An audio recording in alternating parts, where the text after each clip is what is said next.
Operated by foremost spiritualists, this is a project to map and understand the vortex. Only true and verified ascenders will contribute to this account.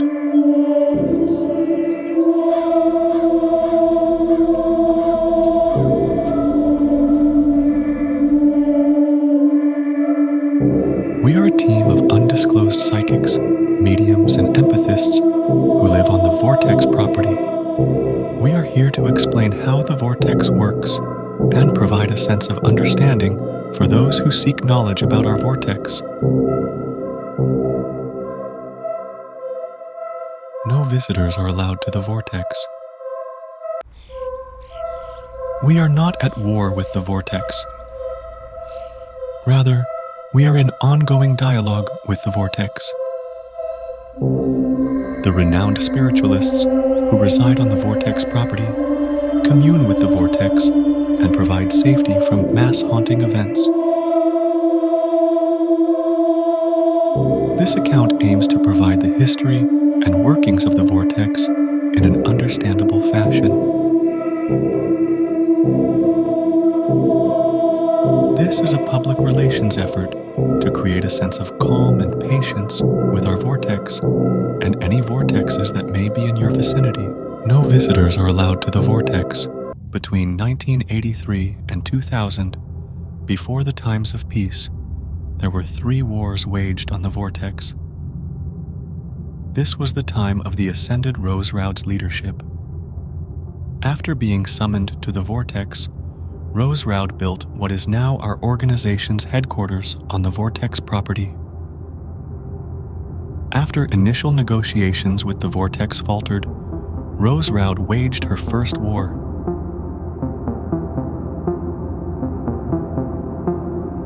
We aim to provide the first official documentation of the happenings and reasonings of these wars, including the infamous Third War on the vortex, often called the True War. It is important to note that we have been at peace with the vortex for 24 years. While we will provide coverage of our old wars, the focus of this account will be on this longer-lasting time of peace.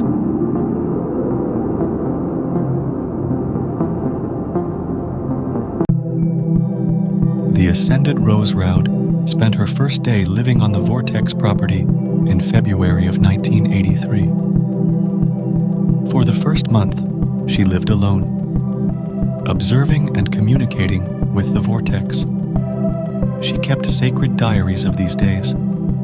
These were the days she willfully put herself under the spell of the vortex. These were her goofy days.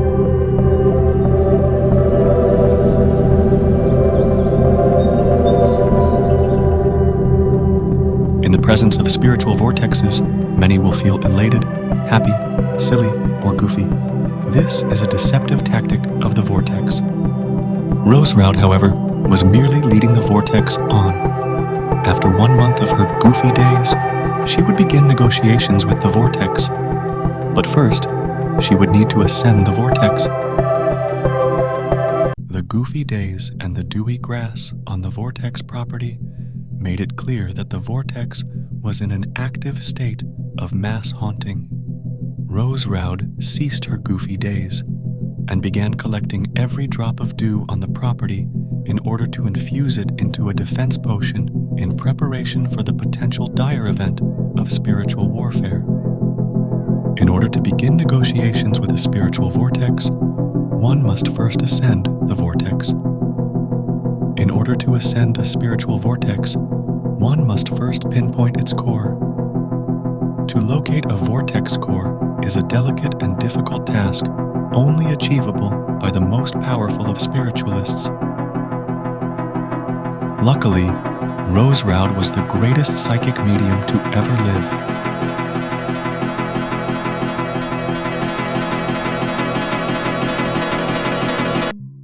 In April of 1983, Rose Raud began mapping the vortex.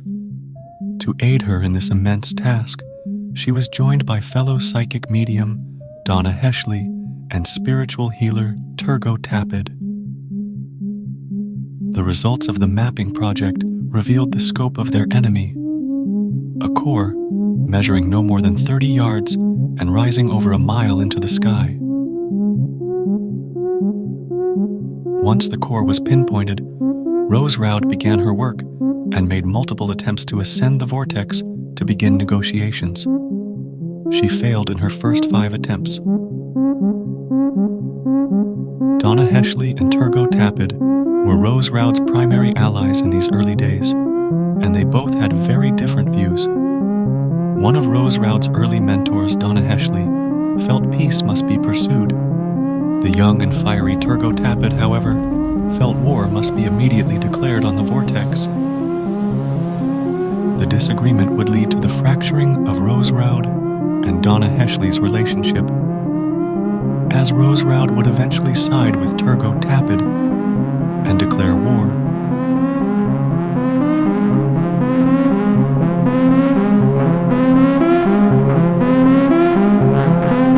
After 5 failed attempts, there was growing concern amongst the trio that ascension would not be possible. It was, of course, the 6th effort that worked. A veil was placed around the core and wrapped around Rose Roud. She sat in the center of the core for 5 hours and 21 minutes on May 2nd, 1983, and then she ascended. She was the first person ever recorded achieving ascension of a spiritual vortex. She returned from ascension 36 minutes later.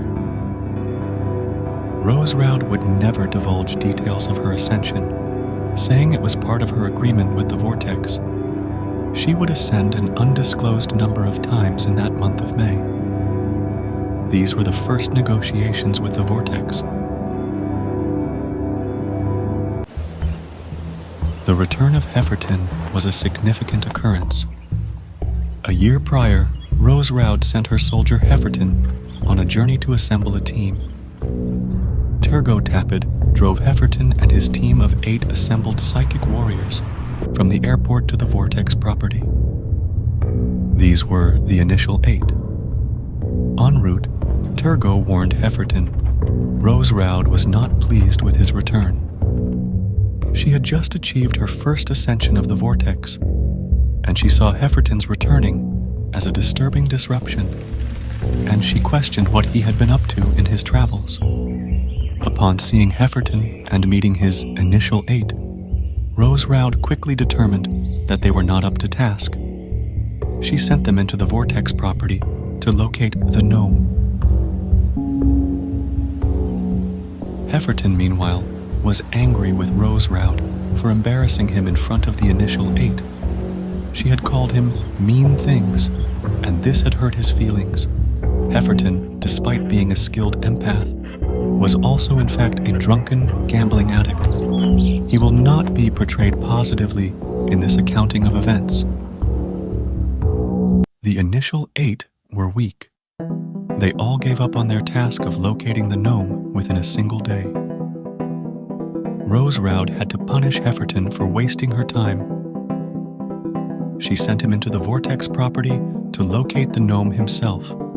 Hefferton was more skilled than the initial 8, and he found the gnome quickly. The infamous story of Hefferton and the gnome is a long story and will be dealt with in a later video series. Please limit questions about this incident and other gnome incidents until it is properly addressed. We understand there is curiosity and anger toward our perceived secrecy regarding our gnomes, but we assure this is only for the purpose of public safety. Hefferton's next task would be to do what he had been originally asked to do: assemble a team. After the failure of the initial 8 came the Wondrous 5. One of the Wondrous 5 was named Garner Garrison. His role in the events of the vortex would be transformative. While the Wondrous 5 laid defensive potion around the property, it would be the Californian psychic from Canada named Garner Garrison who disobeyed Rose Roud's orders and walked into the vortex core. Garner Garrison ascended the vortex. But unlike Rose Roud, he did not return after negotiations. He was held there, suspended in the air. During the time of Garner Garrison being suspended half a mile in the air, 3 of the remaining Wondrous 4 and Hefferton called on Rose Roud to cease negotiations and declare war on the vortex immediately. Rose Roud, infuriated with both Garner Garrison and the Vortex for mocking her, had Hefferton shoot Garner Garrison to death in the air. His body remained suspended in the air for another week before it splattered to the ground. The date of the splattering was July 5th, 1983. The First War on the Vortex had begun. As the sky turned pink on July 5th, 1983, Rose Roud walked into her meditation chambers and pressed a white button and thus activated her primary apparatus of spiritual warfare, the Karadisc. The Karadisc was developed by Rose Roud and her longtime lover in the early 70s. While other tools are necessary for a Karadisc to operate, for now, we will focus specifically on the Karadisc device. Hefferton and the Wondrous Four positioned the Karadisc to point away from the Vortex core. They applied defensive potion around the property. Meanwhile, Rose Roud sat in her commander base. Her meditation chamber was a place of great power. She soaked in her buke and radiated attack energies. She aimed to assure the Vortex would be sorry it had challenged the ascended Rose Roud.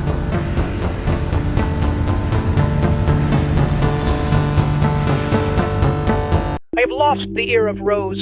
I had her ear, and now it belongs to Turgo, that slimy wench. I loathe her to my core. A line forms outside Turgo's tent every evening. She heals individually, then she proceeds into the living area for group healing. I tire of Turgo.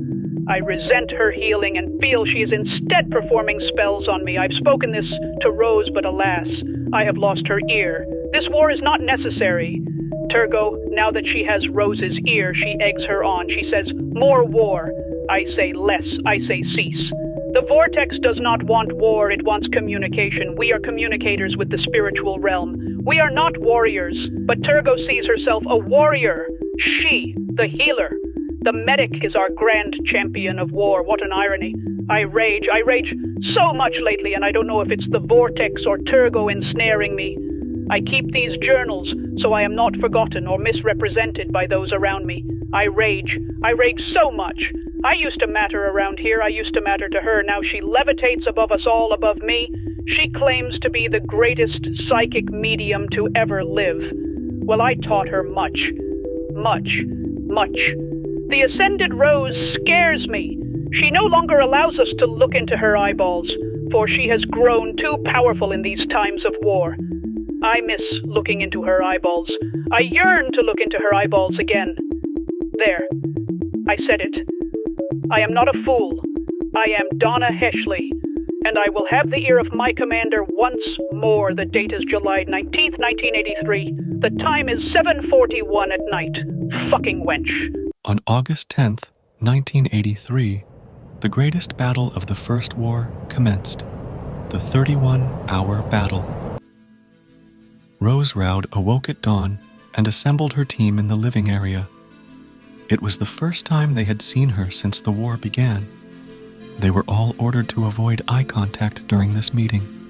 It has been said, but never confirmed, that Rose Roud was over 11 feet tall during this rousing address to her soldiers. She made it clear, the time to attack was now. They would engage in the tactic of shock and awe. She commanded her army to surround the Vortex core. They engaged in direct spiritual warfare for 31 hours. During the battle, the soldiers worked in shifts. All but one, Bishop Garrison, the empath and twin brother of deceased Garner Garrison, did not take a single break. He stood by the Vortex core absorbing and projecting energies for all 31 hours. Prior to this, Bishop Garrison had been considered a joke. He was not taken seriously by any of the other Wondrous Four. They mocked him behind his back for effeminately weeping about his dead twin brother, and Rose Roud commented often that she wished it had been Bishop Garrison who died instead of his brother. Following the 31-hour battle, Rose Roud declared the Vortex greatly weakened, and the shock and awe endeavor a success. She then proclaimed Bishop Garrison to be her new second-in-command. shockingly choosing him over Donna Heshley and Turgo Tappet. Rose Roud shunned all but Bishop Garrison for the remaining month of August.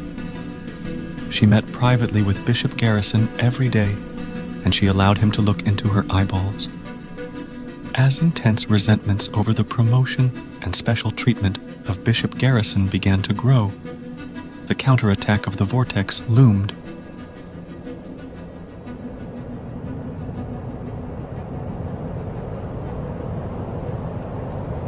I'm better than them. So much better than them. They mock me. I spend so much time with her now. She lets me in, she lets me see. I know more than them, and they are furious about this. I miss my brother, but I also know his death was fate. I know it led me to her. I believe she's going to give me this vortex. I believe she's going to teach me to ascend. The vortex is weakening. The headaches are less intense. The grass is less dewy. The vortex sees me standing next to the ascended rose, and it is scared. The vortex saw what I did during the battle. It sees me as a warrior, a manly and tough, muscled warrior who rarely cries. Hefferton the fat man and Turgo the twat are plotting against me. They meet every night. I see them and the device they work on. It's called a FESHP or something. They claim it a game changer. I, Bishop Garrison, I am the game changer of this war. The others don't let me sit with them during supper time. The Ascended Rose doesn't allow anyone to witness her eating during wartime. I believe it is because she is shy about the ectoplasmic goo she leaks from her eyes. But I would never judge her. So I eat alone. All alone. I eat my gravy and beans alone, and no one else can have them. They eat their special foods. I hope they choke on them. But I also do not care. Because they are beneath me. They are beneath myself and my eternal commander and my new best friend, the Ascended Rose. The date is August 29th, 1983. The time is 3:36 in the morning. That morning, everyone woke to a mood of exuberance. The spiritualists, who had been angry with one another and engaged in conflict, decided to frolic giddily together on the fields. They did funny walks and made silly voices to one another. There was joy in the air, and there was no dew in the grass. No one had a headache. The war was clearly over, said Bishop Garrison. Rose Roud agreed.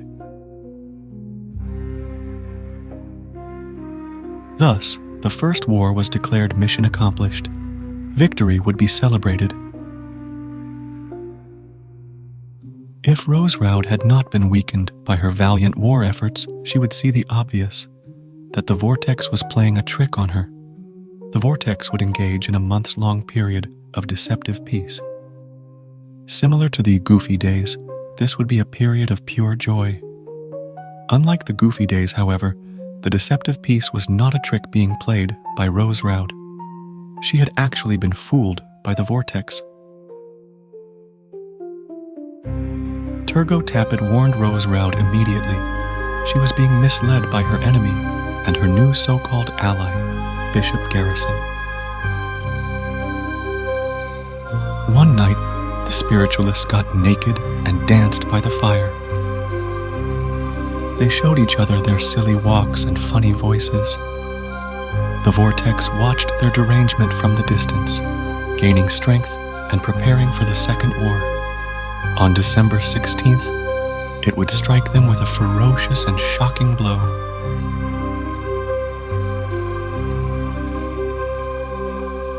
It was everywhere. It bubbled from the grass. It dripped from trees.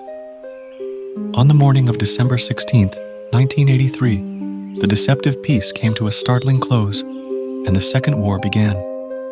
Ectoplasmic goo was the artillery of choice for this grand attack by the Vortex. The spiritualists spent the following week cleaning and collecting the ectoplasmic goo, which made them all gravely ill. A great dispute occurred over what to do with the goo. Some wanted it to be burned. Some wanted it to be dumped in the lake. It was Turgo Tapid, however, that demanded the goo be preserved in a special buplin. Rose Roud, feeling that preserving the goo would be too dangerous, decided to burn the goo during a ritual. Some have suggested that this burning of the goo was a false flag event, and that the real ectoplasmic goo was preserved in a secret buplin deep in the woods.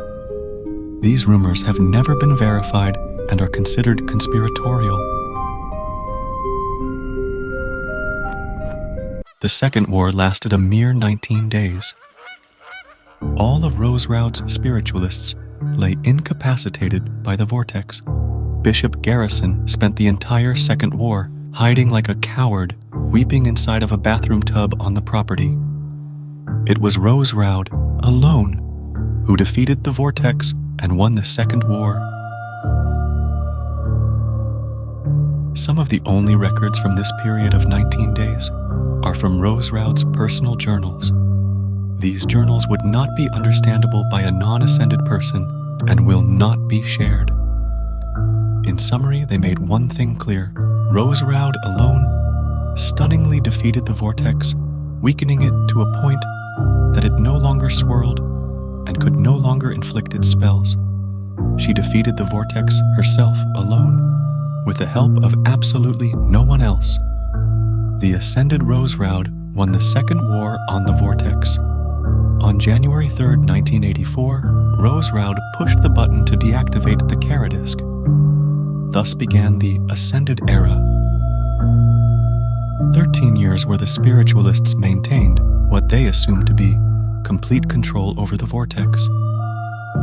Rose Roud, tremendously weakened from her fight with the vortex, began what is referred to as the Great Ignoring. She was so disgusted and disappointed by her pathetic army that she refused to speak to them for the remainder of the decade.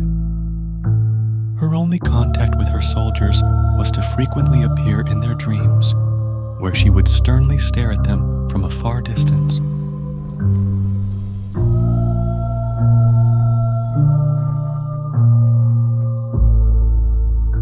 The Ascended Era lasted 13 years.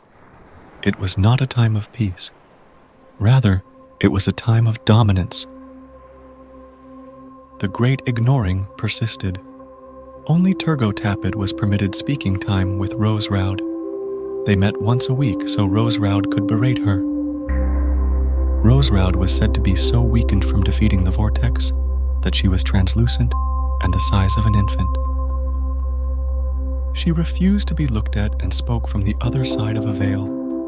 While the Great Ignoring was a horrid calamity, the spiritualist would nonetheless find much joy and enrichment in the early days of the Ascended Era. The vortex energies had dispersed, no longer empowered in a swirling core. Thus, the wondrous Four and Hefferton finally were able to wield their powers. They controlled the vortex. They owned the vortex. They were above the vortex. On the first day of the Ascended Era, Rose Roud would be summoned by a television. On it, she saw a child. Rose Roud would become obsessed with this child.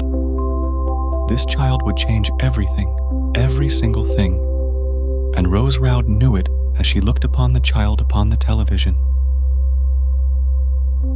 The child's name was Yera Peoples.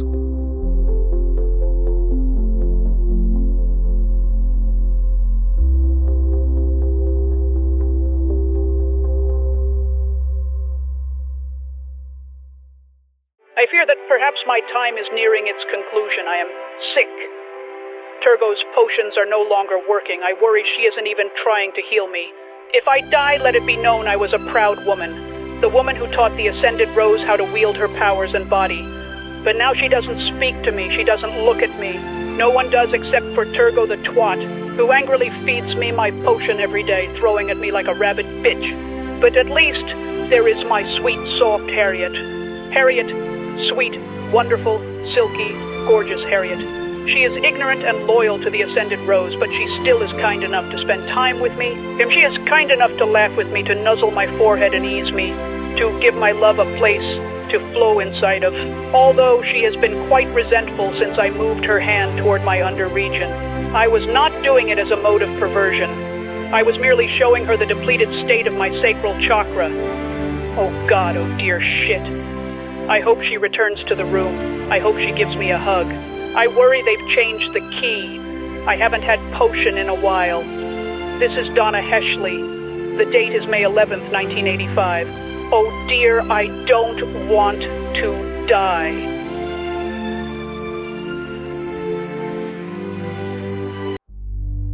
At Donna Heschley's funeral, Rose Roud spoke of her mentor and friend with disappointment and disgust. After delivering her speech, she continued ignoring everyone.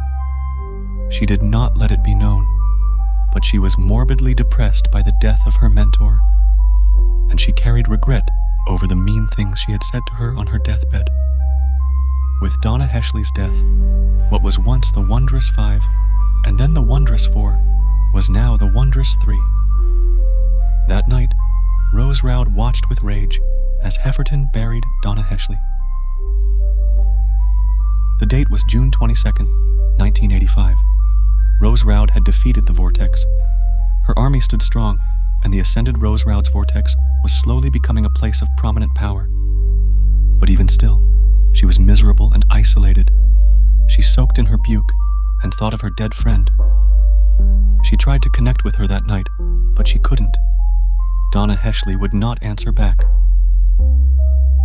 Rose Roud, the greatest psychic medium to ever live, would try to connect with Donna Heschley every single night until her own death. Donna Heschley never answered back.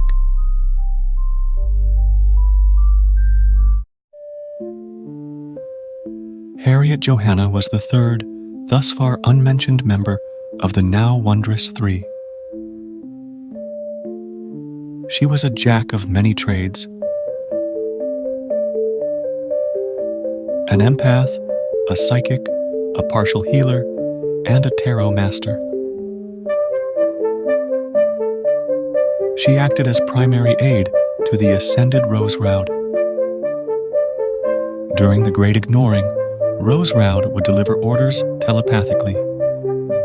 Harriet Johanna's primary task was to acquire the child, while Turgot, Bishop Garrison, and Hefferton took great joy in the Ascended era.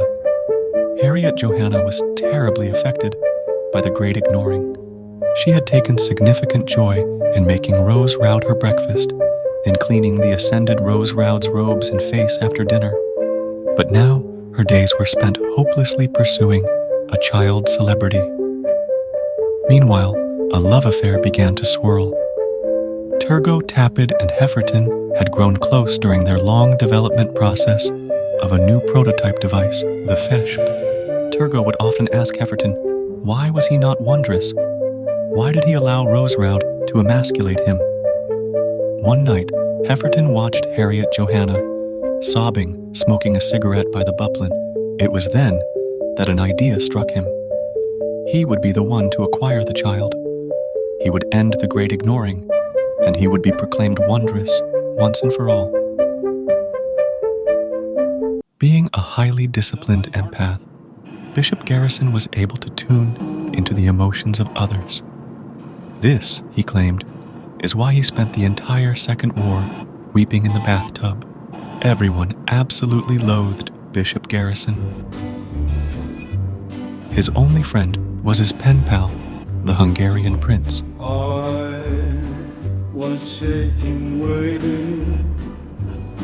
Bishop Garrison wrote to him every day. He was very, very proud that he had a friendship with such an esteemed man. On Christmas of 1987, Bishop Garrison would do something unthinkable. He invited the Hungarian prince to the VORTEX property for supper.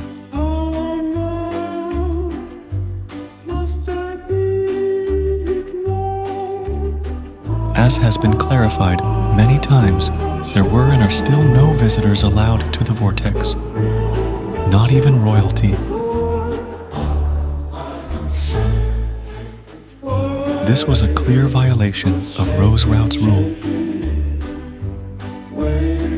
Bishop Garrison spent the next week engaged in some sort of bizarre slumber party with the Hungarian prince. The other spiritualists reacted in absolute horror as they faced something they hadn't faced in years: company.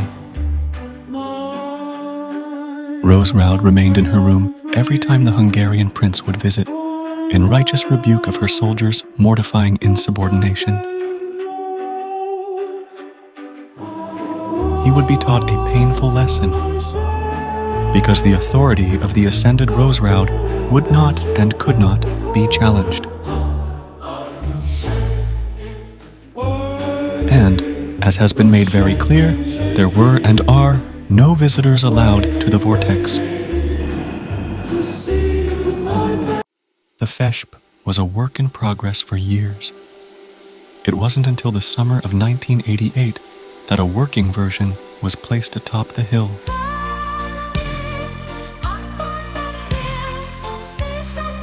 Roseroud herself attended the unveiling ceremony, although she stood away from everyone and refused to look at them.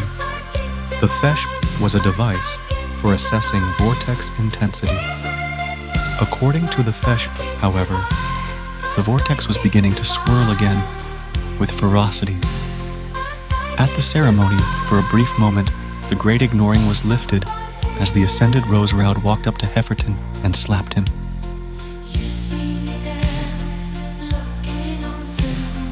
In front of everyone, in front of his lover Turgo, in front of the vortex itself, she slapped him on the face. She slapped him on the rear. She slapped him and slapped him and slapped him. "How dare you?" she screamed. "I have defeated the vortex. It sits there bowing to me. It does not swirl, and it will never swirl again." She slapped him once more, and she left Hefferton bleeding on the ground. It was a terrible unveiling ceremony. The morning after the slapping, Hefferton left on an airplane to travel to California. He had a plan. He would get very drunk on a series of connecting flights until he was kicked off. From there, he would stay at a series of hotels where he would order food and vomit inside nice bathrooms. Hefferton was very excited about this. He needed some time off after the slapping, and he wanted to avoid seeing his lover Turgo after being repeatedly slapped in front of her. While Hefferton flew over the desert, drunk, sad, and happy, something truly wondrous would happen. Seated next to him on the airplane was a mother and her daughter.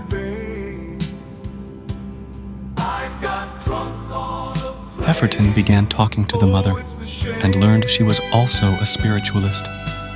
He drunkenly confided all of his shames and humiliations to this mother and child. When he got off the plane, the mother invited Hefferton to join them at an event. Completely intoxicated, Hefferton showed up to the taping of a television show hosted by a child psychic. The lights dimmed, and the announcer shouted, "Please welcome the little girl who can talk to the dead." Hefferton smiled proudly to himself as some puke fell out of his mouth. His plan had worked. He was in.